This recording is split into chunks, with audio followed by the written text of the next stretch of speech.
¿Cómo puede ser cómo puede ser que las universidades de Estados Unidos y Canadá, obviamente influenciadas por todo lo que fue la escuela de Frankfurt, que fue una escuela subversiva de principio del siglo XX en Alemania, que fueron expulsados, se van a Estados Unidos, pero en un modelo de capitalismo de mercado han logrado crear a la élite universitaria culturalmente marxista? Contanos un poco cómo se ha dado eso. Es un tema muy interesante y a la vez muy complicado de explicar por la misma teoría que desarrolla la escuela de Frankfurt, primero en Alemania y luego en Estados Unidos, especialmente a partir de la Universidad de Columbia. Hay, hay que recordar, y esto a modo de anécdota también, la escuela de Frankfurt se hizo con dinero argentino.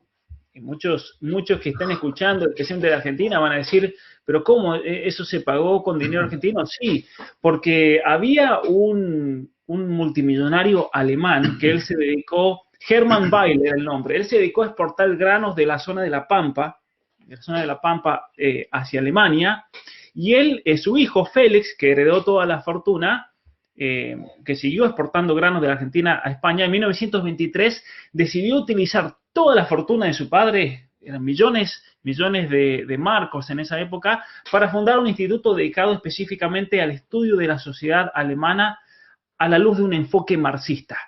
Entonces, este alemán, Weil, con el dinero que había ganado en la Argentina, convoca a los pensadores comunistas más importantes del momento en Alemania y entre ellos fundan el Instituto de Investigación Social que estaba junto a la Universidad de Frankfurt en Alemania, por eso se le llama la Escuela de Frankfurt, ¿no? Ahora, en el año 1933, ¿quién sube al gobierno en Alemania? Sube Hitler. Y por lo tanto, estos marxistas se tienen que ir, se van en un momento a Génova, están ahí por 2 años.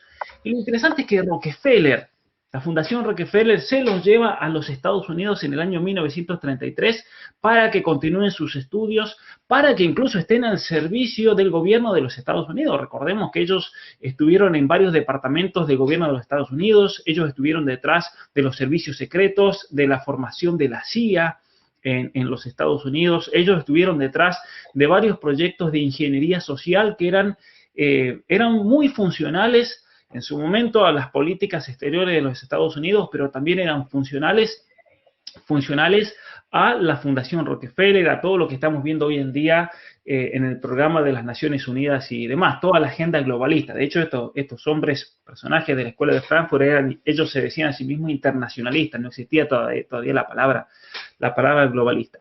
Pero ¿qué es lo central de la Escuela de Frankfurt?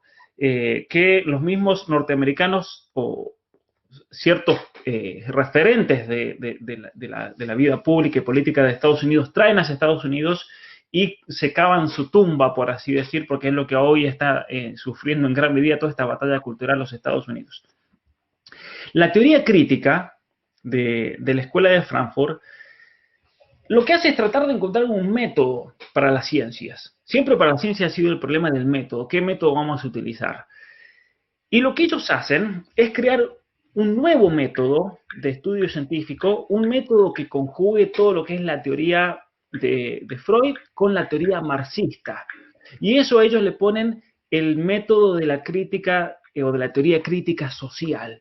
Es decir, analizar la sociedad desde un punto de vista más pragmático y que traiga una revolución social. ¿Sí? Y es así entonces que ellos, para lograr eso, y esto es interesante tenerlo en cuenta también, rechazan la noción de objetividad.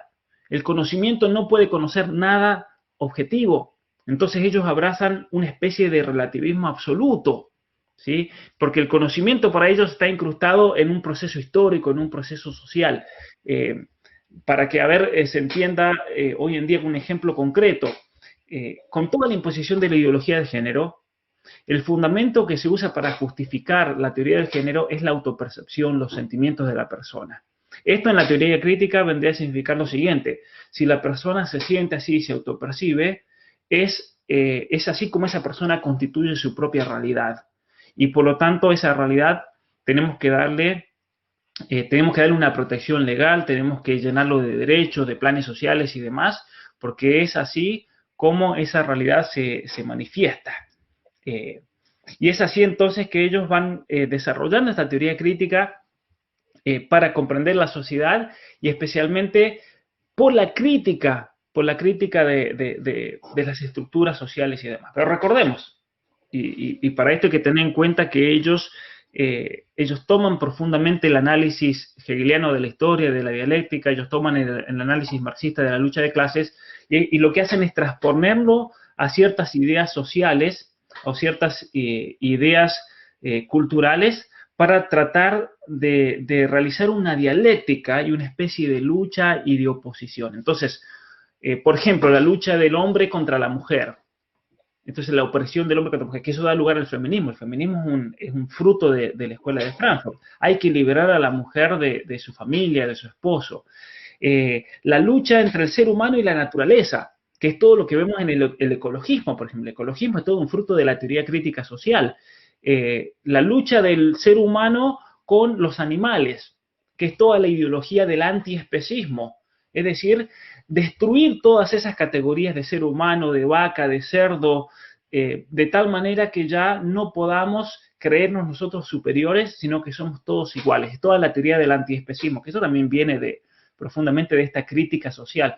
Lo que la Escuela de Frankfurt hace entonces es un método de pensamiento, es un método de ver la realidad por la cual debemos criticar, es decir, destruir. Nosotros en la universidad en Canadá, en chiste, los estudiantes decíamos eso. Crítica significa destrucción en realidad, pero crítica es la manera linda de decirlo para que no te vean como un fanático.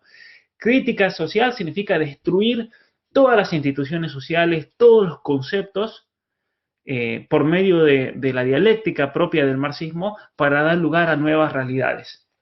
Entonces, destruir la realidad del hombre y la mujer para dar lugar a la idea de identidad de género, por ejemplo. Eso es un ejemplo clásico de hoy en día, de lo que estamos viviendo, ¿no? Destruir la idea de matrimonio para darle lugar a nuevas realidades, diversidades sexuales. Destruir la realidad del embarazo para ensalzar el aborto como un derecho, por ejemplo, lo que estamos viviendo en Argentina hoy en día. Y es así. Vos sabés que esto del especismo, disculpa que te interrumpa, se ve mucho en el cine, ¿no? El otro día vi una de las tantas versiones, secuelas de Jurassic Park, donde se llevan unos dinosaurios de una isla hasta Estados Unidos. Y ahí una nena decide liberarlos de las jaulas porque si están vivos, como yo, dice. No convivimos con ellas. Pero en la película está ese mensaje que en el fondo, bueno, si hemos jugado a ser un poco Dios, si hemos vuelto a ser dinosaurios y ahora tenemos que acostumbrarnos a ir con ellos y aceptarlo.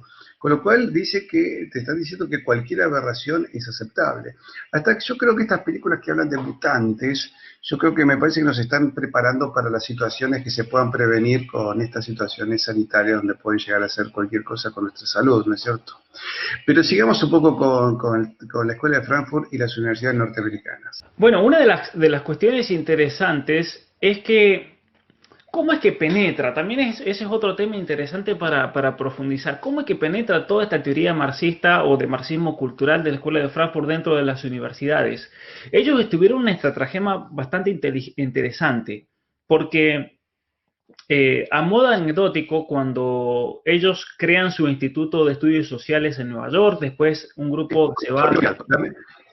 Pablo. ¿Se cortó? Ahí te escucho mejor, sí. Entonces estamos en que esta gente ingresa en las universidades de Estados Unidos. Ellos ingresan a la Universidad de Columbia en primer lugar y luego de la Universidad de Columbia, ¿por qué? A ver, para entender, la Universidad de Columbia está en el pleno centro de Nueva York, en Manhattan. ¿Por qué van ahí? Porque Rockefeller, de hecho, los financia económicamente, tanto para su propio instituto, la Fundación Rockefeller, como para estar al servicio del gobierno de los Estados Unidos. Y luego ellos se dividen, un grupo, esto también es otro dato interesante, un grupo se queda en Nueva York, otro grupo se va a la ciudad de Los Ángeles a trabajar en Hollywood. De hecho, ahí en Hollywood ellos organizan otro instituto y comienzan a influenciar en toda la producción cinematográfica y demás del mundo de la filmación, del mundo artístico. Ahora bien, lo que hay que tener en cuenta principalmente, yo creo, de la Escuela de Frankfurt, para que los que están escuchando, están viendo, se den una idea, es que en definitiva ellos quieren combinar el análisis marxista con el psicoanálisis de Freud para poder socavar, y esto es textual, para poder socavar las bases cristianas del Occidente. Porque ellos se dan cuenta de que si se debía realizar una revolución política de corte marxista en Europa y en Occidente, el obstáculo más grande que existía era el que había ya señalado Gramsci, que era su mentor intelectual, por así decir, su padre intelectual, que era el catolicismo. El catolicismo era el bloque o el obstáculo más grande que había para una revolución comunista. Entonces, había que destruirlo y ellos comienzan a diseñar distintos objetivos que van a tratar de ir, por así decir, destruyendo o debilitando nuestra civilización. Una de las primeras cosas que plantean ellos ya en el año 1923 es el lograr una revolución de corte sexual. Eso ya se plantea en el año 23, que eso se finaliza. Hay una especie de primera revolución sexual que se da a cabo en los Estados Unidos con Plan Parenthood, especialmente por el trabajo de Margaret Sanger, pero luego esto se materializa en los años 60, la revolución sexual de los años 60. Pero en el año 23, uno de los miembros, George Lukács, diseña el primer programa de educación sexual integral. Entonces, para que también la gente abra los ojos, cuando en Argentina, cuando en Chile, cuando en Costa Rica, en México, quieren nuestros gobiernos imponer estos programas de educación sexual integral, son programas que fueron diseñados y estudiados por la Escuela de Frankfurt para tratar de quebrar moralmente una nación. Porque ellos sabían que una de las debilidades del ser humano, obviamente, que viene por el lado del líbido, por el lado del sexo y por el lado de la liberación sexual. Y es así entonces que ellos buscan. Es una escuela muy compleja la de Frankfurt, porque estudiaron de todo. Es impresionante realmente el alcance que han tenido. Pero ellos apuntaban como objetivo único el invertir la cultura y preparar una revolución social. De hecho, ellos decían que el propósito de la escuela de Frankfurt era destruir la estructura patriarcal del hombre blanco cristiano. ¿Sí? Por ejemplo, ¿puedo compartir algo en la pantalla? ¿Hay alguna manera de que yo pueda compartir? Bueno, a ver, para los que están viendo ahí y que vean, esto lo saqué de un afiche de la universidad, cuando estaba en la universidad. Esto tiene que haber sido hace... Esto que estoy mostrando aquí, esto es un fruto de la escuela de Frankfurt. Para que entiendan los que no sepan inglés, en el de la izquierda, ahí dice en inglés, esto era en el afiche de la universidad. En el lado izquierdo es un anuncio que dice... dense cuenta del privilegio que tienen por ser cristianos, por ser blancos, y dense cuenta que este privilegio no debe ser visto como una fuente de culpa, sino como una oportunidad para ser más responsable, para lograr un mundo más justo y más inclusivo. Entonces, esa era una invitación. Esta es la oportunidad que te estamos dando para que seas más justo, más inclusivo, más virtuoso, y teníamos que sacar la hoja de la derecha. Y la hoja de la derecha... Ahí dice, chequen el privilegio. Entonces había que marcar ciertos puntos. El primer punto era, si ustedes estaban física y mentalmente sanos, entonces ya era un punto de privilegio. Si tenían acceso a la educación, otro punto de privilegio. Si eran cristianos, otro punto de privilegio. Si eran cisgénero, es decir, heterosexuales, otro punto de privilegio. Si eran hombres, otro punto de privilegio. Si hablaban inglés de modo nativo, otro punto de privilegio. Si eran ciudadanos canadienses, otro punto de privilegio. Si eran blancos, era el último. Había que marcar. Y entonces las personas que tuvieran el puntaje más alto, en la universidad los categorizaban como los opresores más grandes que tenía la universidad, y por lo tanto le tenían que dejar su posición, ya sea para tomar una clase, para hacer una actividad, para cualquier cosa que nos podamos imaginar, a una persona que tenía un privilegio menos. Entonces, era una manera de dar puntuación a los estudiantes, de acuerdo a los privilegios. Mientras más privilegios, más el nivel de opresión, y por lo tanto, según esta teoría, más impuestos tenés que pagar, tenés que dar parte de tu salario a otra persona que no tiene ese nivel de privilegio, tenés que... Si vas a aplicar un trabajo, por ejemplo, hoy en Canadá, por ley, te chequean el privilegio, y si sos de una comunidad, una minoría menos privilegiada, te tienen que dar el trabajo a ti, por ejemplo, por ley. Entonces, si la persona es homosexual, es una lesbiana, es LGBT, es un negro, una lesbiana, un indígena, lo que sea. ¿Por qué? Porque lo que buscaba la escuela de Frankfurt era buscar esos elementos de opresión presentes en la sociedad y a partir de ahí realizar una revolución y un cambio social absoluto. De tal manera entonces de que se pueda abolir esa supuesta lucha de clases y de poderes a lo largo de la historia que se ha ido perpetuando especialmente por culpa del cristianismo. Entonces, esto es la propuesta ideológica en un caso concreto de la escuela de Frankfurt, para que se entienda bien. Sí, sí, sí, es clarísimo. Y hemos visto incluso a una actriz, creo que era Emma Watson, que pedía disculpas por ser blanca, ¿no? O sea, se ha llegado a la tilinguería, ¿no? A la estupidez absoluta, donde lo que se busca es que cada persona pierda totalmente su identidad y con ¿no es cierto?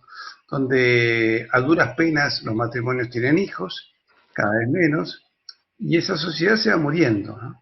Te dicen, no, mejor no te cases, si te casas, trata que sea con una persona, si de tu sexo, si no, no tenés hijos, y si tenés hijos, trata de que no nazcan, y bueno, y a los viejitos si podés adelantarle la muerte.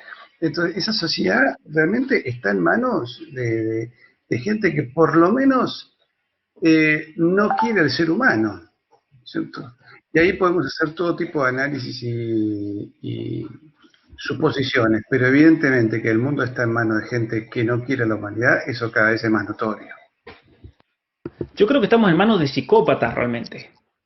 Es realmente psicopatológico, además de ese deseo de poder que se refleja en personas como Bill Gates, por ejemplo, en personas como Klaus Schwab del Foro Económico Mundial, es realmente una intención de plasmar esta ideología propia de la Escuela de Frankfurt en todos los niveles sociales, en todo el mundo, y especialmente por medio de falacias ideológicas como la que promovía esta escuela, ¿no?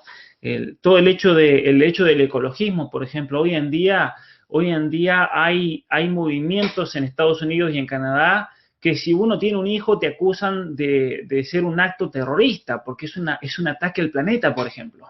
Es un acto terrorista tener hijos.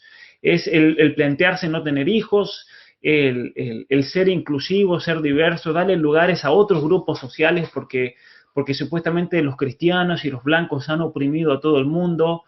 Y ellos tienen una manera muy perversa de ver la historia también. Ellos no se plantean que si Europa llegó al nivel de cultura, al nivel de arte, al nivel de arquitectura, al nivel de tecnología que ha llegado, ha sido todo gracias a un movimiento de civilización muy profundo en el cual el cristianismo ha jugado una parte tremenda realmente de importancia. Ellos no lo ven así. Ellos ven cualquier victoria cultural, cualquier avance tecnológico, cualquier avance en cualquier campo, como un símbolo de opresión. Si yo, por ejemplo, llegué a donde estoy, es porque he oprimido a otra persona.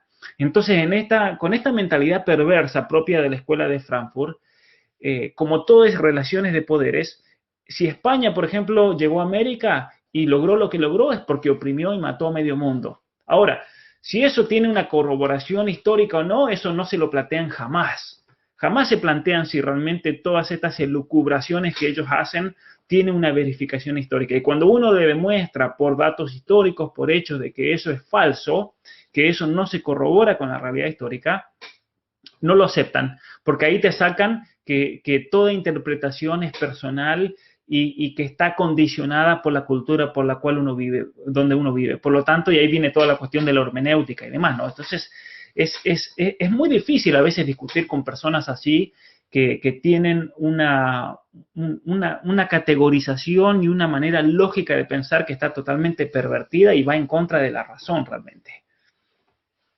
Y bueno, sí, uno nota incluso que en el ambiente de los historiadores norteamericanos, salvo aquellos que tienen una formación clásica por lo general, en realidad todo pretendido historiador que caiga en el marxismo cultural o en el gramscismo entra en contradicciones permanentes con una dialéctica pseudocientífica y academicista muy rimbombante, muy barroca, pero vacía de contenidos y totalmente alejada de la realidad. Pierre Trudeau avanzó sobre la identidad europea del Canadá, fue el que le cambia la bandera al Canadá, ¿no es cierto?, sacándole la Union Jack de una esquina de la bandera para ponerle una hoja de maple, como le podía haber puesto los cuernos de un ante, ¿no es cierto? En realidad es bastante caprichoso ese diseño.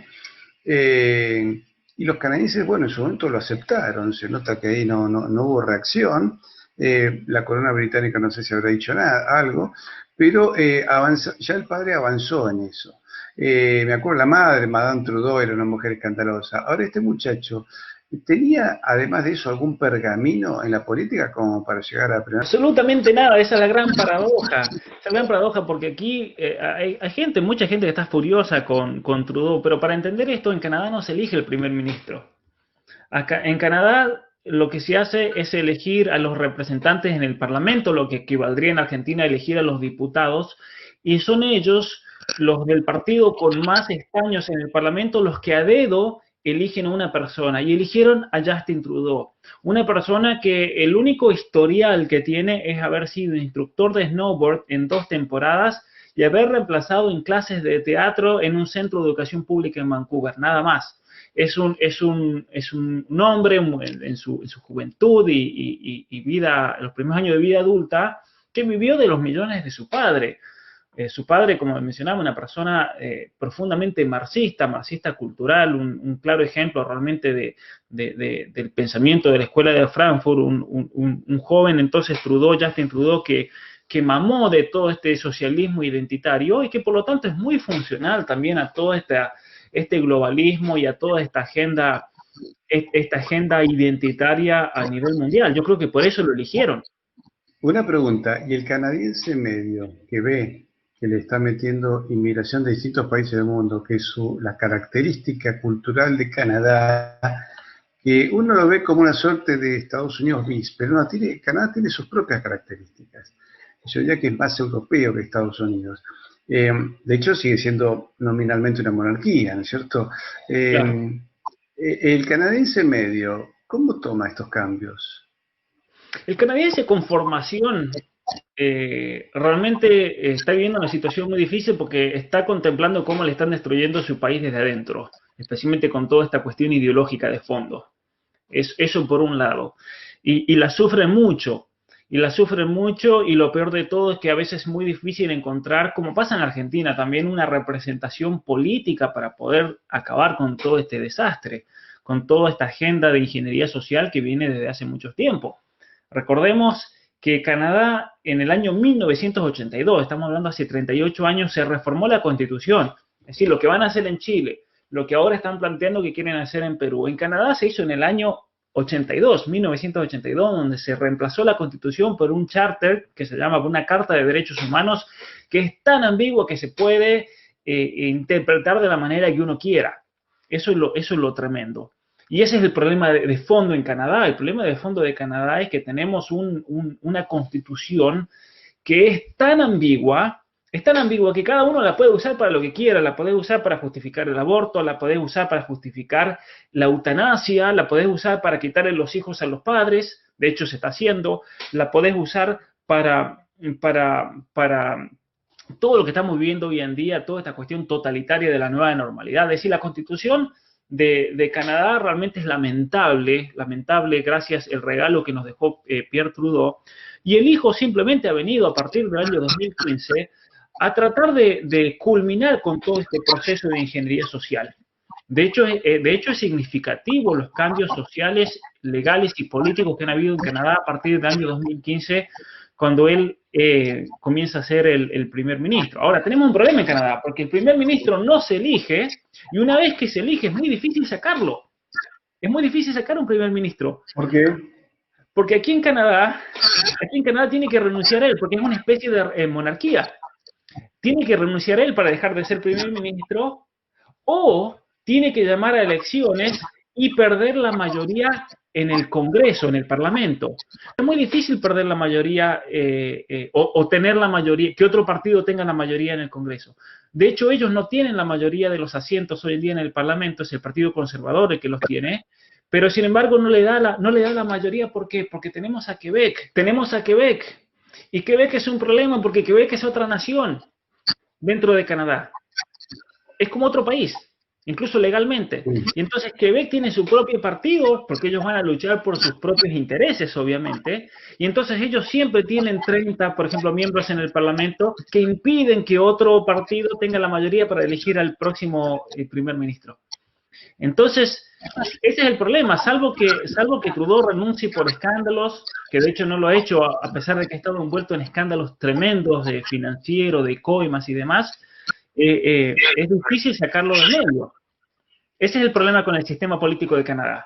Pablo, te pregunto lo siguiente, ¿no tiene un sistema electoral como en cualquier país del mundo?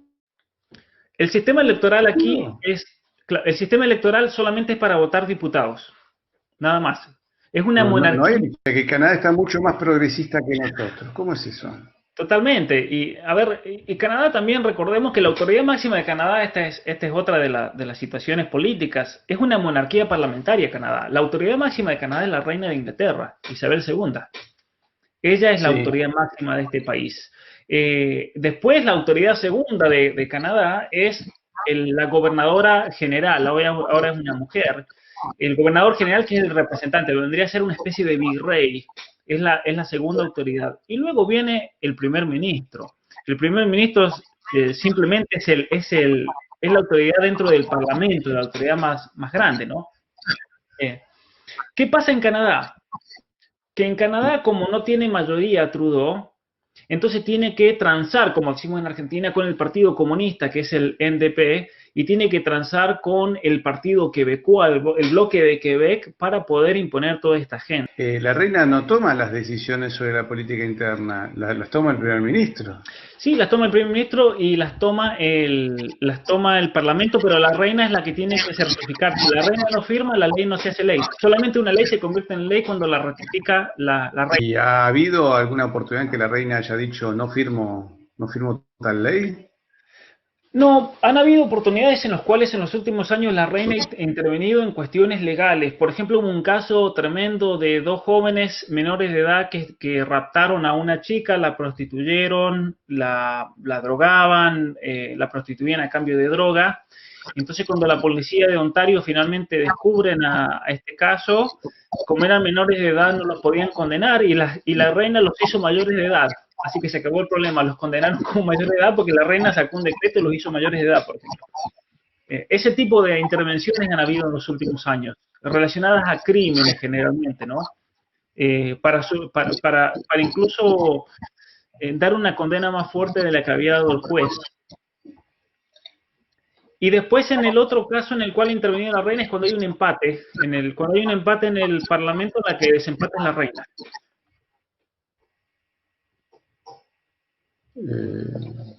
Pero con respecto a todas las leyes progresistas ha sido totalmente servil a todo esto la reina de Inglaterra, lamentablemente, ¿no?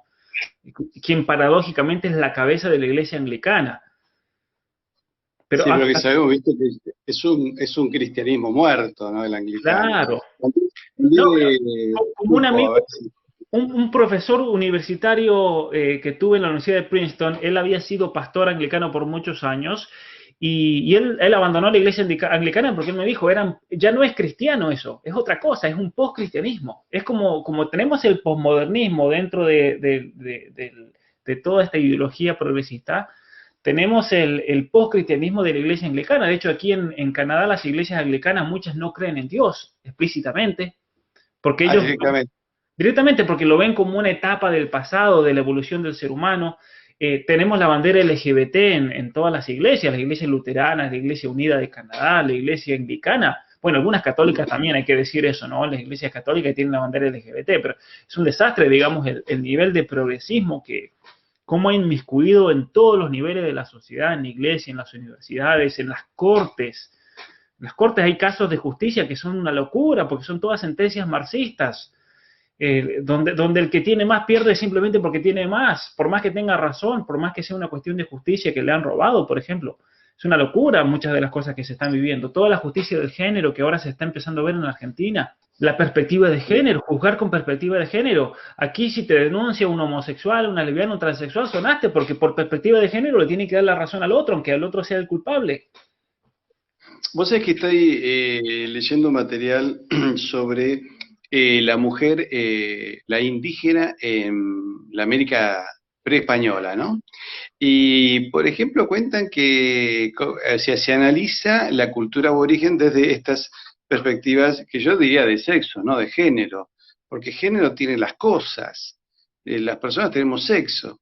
Y, por ejemplo, las mujeres de los mexicas eran mujeres muy sometidas. A mí siempre me llamó la atención por qué el catolicismo en Hispanoamérica siempre fue más mariano que el catolicismo europeo. No es que el catolicismo europeo no lo fuese, ¿no? Pero acá como que se insistía más.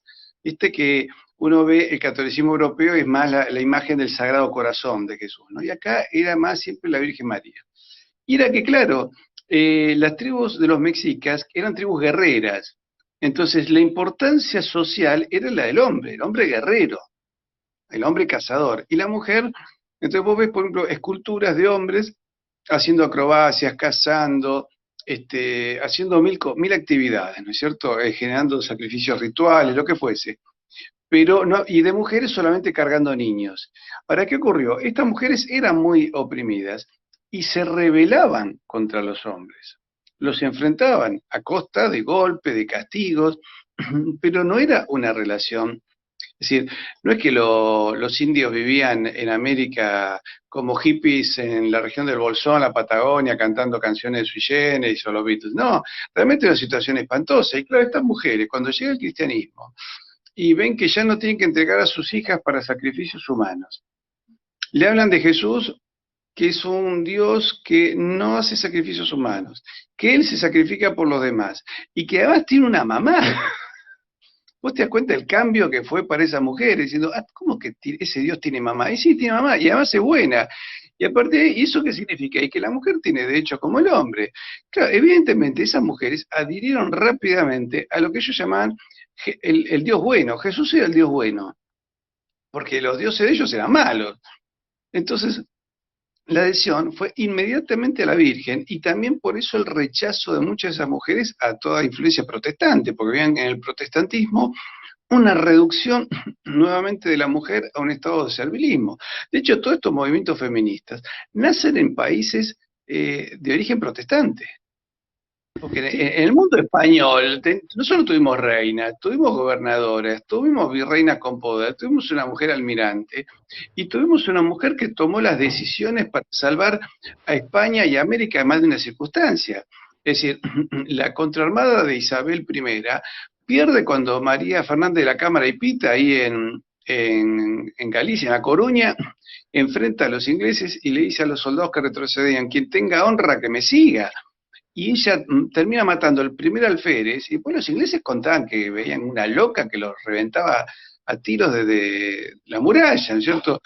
Agustina de Aragón es la mujer que hace fuerte a los hombres para vencer a las tropas de Napoleón. Acá en Nicaragua tenés la historia de Rafael Herrera, que con 18 años dirigió 200 soldados españoles contra 5.500 infantes de marina ingleses, y los derrota. La epopeya de Rafael Herrera es para hacer una saga de películas.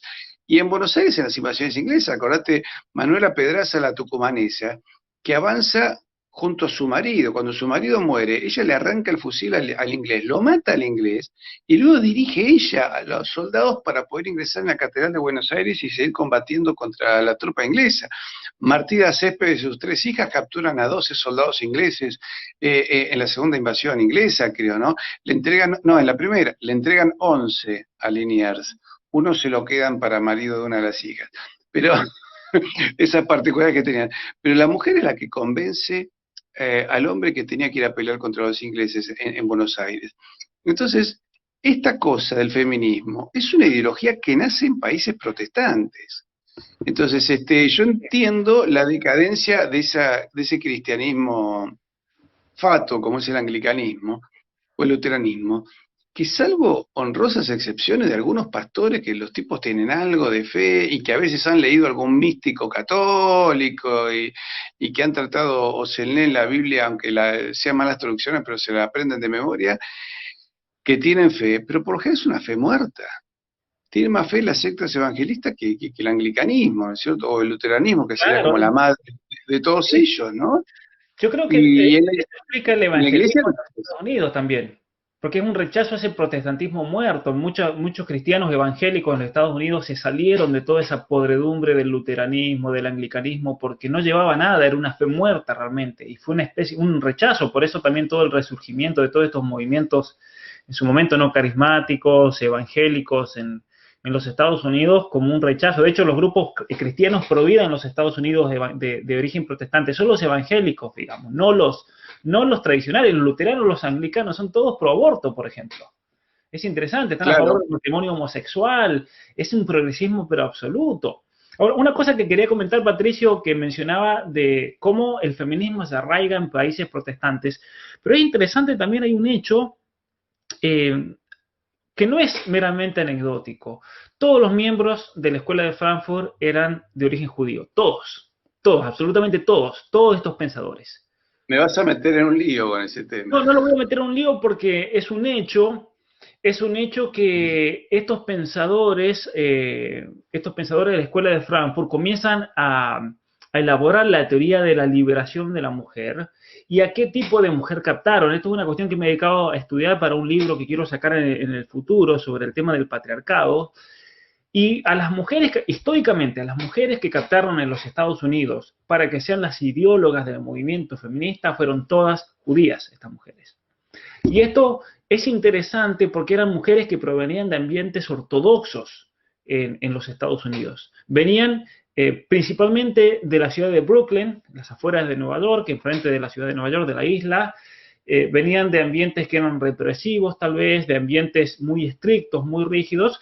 Y cuando estas mujeres fueron a la universidad y fueron educadas por los exponentes de la teoría crítica social, que les decían que hay que liberarse de todos estos moldes, que hay que liberarse del macho opresor, del padre, del patriarca, es ahí cuando comienza toda la revolución feminista. Si Shulamith Firestone, por ejemplo, ella era judía, eh, después tenemos a esta mujer Friedan, tenemos a Judith Butler, absolutamente todas las pensadoras feministas de los años 60, 70 y 80 venían de familias o de entornos familiares de origen ortodoxo, que obviamente se rebelan contra el judaísmo. Y es muy interesante cómo dentro del feminismo radical ellas acusan al judaísmo de haber hecho a Dios un padre, porque el padre es un opresor, ¿no? De hecho, es muy interesante en la literatura feminista, que es fruto de toda esta escuela de Frankfurt, cómo acusan al judaísmo y luego al cristianismo de haber puesto a Dios como padre. Y por eso cuando todas estas teorías vienen a Latinoamérica, adoptan inmediatamente la idea de la Pachamama, es la diosa madre.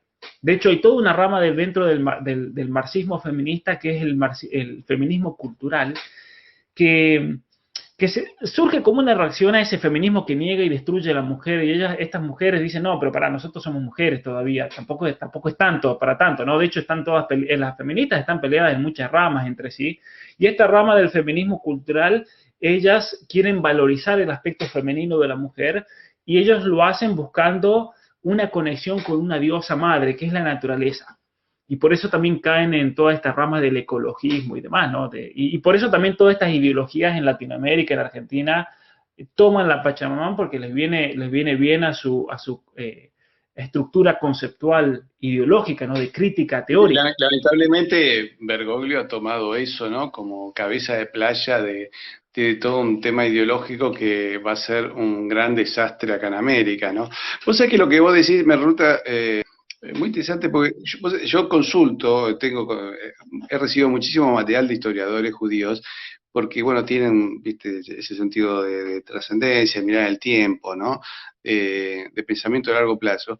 Y muchos de esos, bueno, coinciden con vos, ¿no? Son muy críticos de determinar, o sea, ellos están enfrentados entre sí, eso me llamó también la atención. Y creo que el profesor Di Sandro decía, va a llegar un momento en que entre ellos va a haber un enfrentamiento muy grande, porque algunos incluso no rechazan a Cristo, sino que como que van tendiendo un puente para ese lado, ¿no es cierto? Y otros no, son globalistas. Entonces, algunos, yo veo judíos que son muy patriotas, muy soberanistas, ¿no?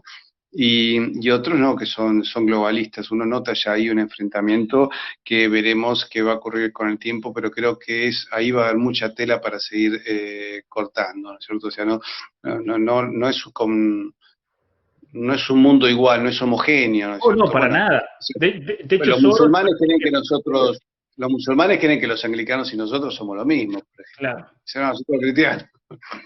Y hay un mundo de diferencia entre ese anglicanismo que vos decís, y yo no sé ya qué función cumple esos templos, cumple más bien una función social, ¿no? Porque yo veo, el anglicano se sigue casando por iglesia anglicana, pero da la impresión de que es como como una suerte de evento social, queda Aquí, elegante.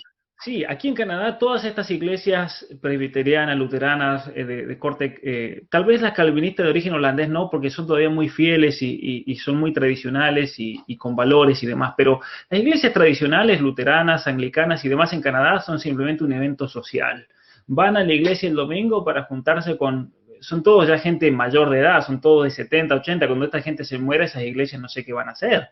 De hecho, ya cantidad de iglesias hoy en día se han convertido en pubs, en restaurantes, en discotecas incluso. Uno ve en Toronto, a veces en Montreal, iglesias anglicanas que hoy en día se han convertido en centros culturales, en museos, porque no, ya perdieron sentido realmente. No tienen sentido estas iglesias, no tienen sentido de ser más que ser un club social, lamentablemente. Bueno, hay una película canadiense muy interesante, ambientada en el Quebec, que muestra justamente eso, ¿no? En una familia canadiense la muerte de la fe, porque recordemos que el Canadá, hasta los cambios del Concilio Vaticano II, en el Quebec era tan católico como lo era la España del 60, Polonia o Argentina en 1960.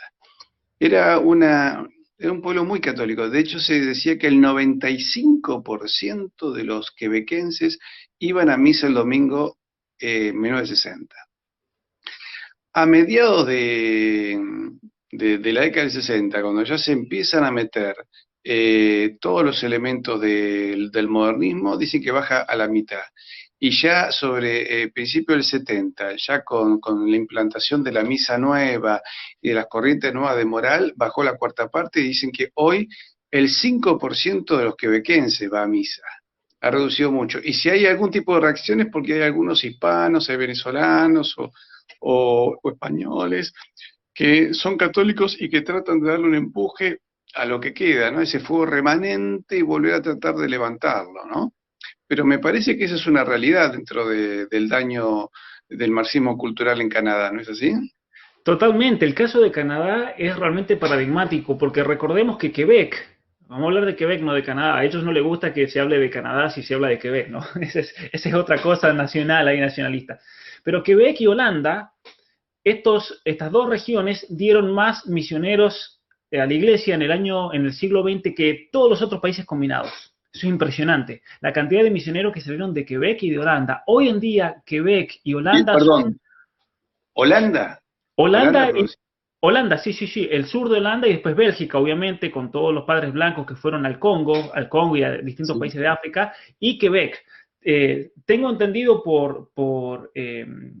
que dieron más misioneros estas regiones, junto con Quebec, que todos los otros países de Europa combinados. De Quebec es impresionante los cientos de miles de misioneros que salieron en el siglo XX. Ahora, ¿qué pasa? En Quebec está lleno de conventos y de monasterios gigantes que están todos vacíos hoy en día. ¿Cuál es el problema de fondo? Yo creo en Quebec, es un tema que he tratado de estudiarlo por muchos años y entenderlo. Es uno de los países o las regiones más seculares del mundo, Quebec. En Quebec hoy en día no se puede ir con una cruz a un edificio público. Uno no puede ir a hacerse una licencia de conducir, por ejemplo, y llevar una cruz. Te obligan a sacártela. Ningún tipo de manifestación religiosa. Es impresionante realmente el nivel de secularismo que hay en Quebec. Entonces, en Quebec, por ejemplo, le quitaron a la Iglesia Católica todas sus universidades, le quitaron todos sus hospitales, todas sus obras, por así decir, de corte social, le quitaron absolutamente todo lo que fue la revolución silenciosa, una revolución de corte marxista cultural en la cual no se derramó sangre, pero le quitaron todo a la Iglesia. ¿Pero cómo lo hicieron? ¿Simplemente se lo confiscaron El por la Estado, fuerza? sí, el Estado confiscó absolutamente todo. Sí, sí, sí. Como pasó en Ontario también. En Ontario, el gobierno de Ontario en los años 70 confiscó todas las universidades, a todas las denominaciones. De hecho, la Iglesia Católica perdió las universidades, perdió el control. Ahora, ¿qué pasa? Hay que entender que hubo una revolución dentro de la Iglesia Católica, dentro de Quebec para que se dé todo eso también. Dentro del clero, Claro. que es lo que se llama el progresismo. El progresismo penetra en Canadá, en primer lugar, por la iglesia. Y fue por el clero, fue por los seminarios, fue por los obispos. En el año 1965, si no me equivoco, 66, yo creo que fue el 65, cuando se publica la Humane Vitae de Pablo VI, la Conferencia Episcopal de Canadá, movida por los obispos, especialmente de Montreal, que era el cardenal, y los obispos de Quebec, firman un documento en contra, que es el documento de Winnipeg. La Iglesia de Canadá, en la opinión de muchos, en el cual me incluyo yo, es una iglesia cismática, porque la Iglesia de Canadá, la Conferencia Episcopal, rechazó las enseñanzas de la Iglesia con respecto a la anticoncepción. Hay una película muy vieja que se llama Secreto de Confesión, que ocurre en Canadá, donde un sacerdote, bueno, recibe la confesión de un criminal, ¿no? Que se confiesa. Sí, una super película. Y el Estado lo quiere obligar a violar el secreto de confesión. Es decir, yo noto que en esa película puede ser que haya sido o una película con la idea de resistir, ¿no es cierto?, ante lo que se venía y una denuncia de lo que se podía venir, o puede ser que haya sido para convencer a la gente de que no vale la pena resistir mucho, ¿no? Habría que volver a verla en detalle. La vi hace 1000 años ya, que no recuerdo cómo termina, pero se mostraba un coraje importante por parte del sacerdote, ¿no es cierto? Sí, ciertamente, pero es impresionante cómo yo he hablado con muchas personas de Quebec, ancianos ya, y ellos contaban cómo en los años 50, 60, desde el púlpito, porque claro, la familia promedio en Quebec tenía 10 hijos, era una sociedad muy católica, muy conservadora, tradicional, y desde el púlpito comenzaron a predicar la anticoncepción, que era una cuestión de responsabilidad tener menos hijos. De hecho, hoy en Quebec tenemos las leyes más tremendas que existen con respecto al aborto, con respecto a la eutanasia. Con respecto a la eutanasia es un desastre realmente lo que está pasando en Quebec, ¿no? Es realmente lamentable, pero... Sí, pero eso porque los Trudeau deben ser de Quebec, por el apellido francés que tienen, ¿no? Todos los últimos presidentes, salvo Harper, que fue el anterior a Trudeau, todos han sido de Quebec. Todos. O sea, por eso digo, Trudeau padre e hijo...